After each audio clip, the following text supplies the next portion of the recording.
360 degree high precision self-leveling 12 and 16 horizontal vertical laser line mga ma'am and sir. So ayan, from Tomati po to. Automatic self-leveling po tong ating laser level ngayon. From Tomati siya.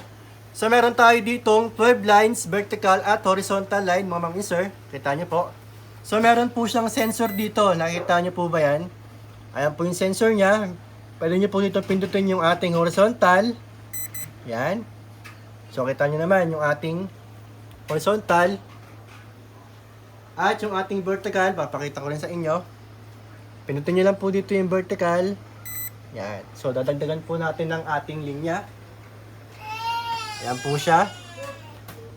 Ito po yung ating 12 lines 3D self-leveling laser po yan.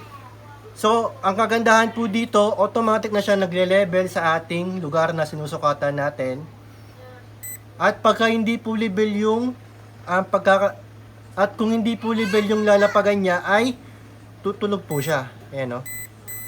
So nakita nyo po. So nag-alarm po siya once na hindi po level o hindi pantay yung kanyang area. So pwede rin po siyang ilagay sa sa Teo!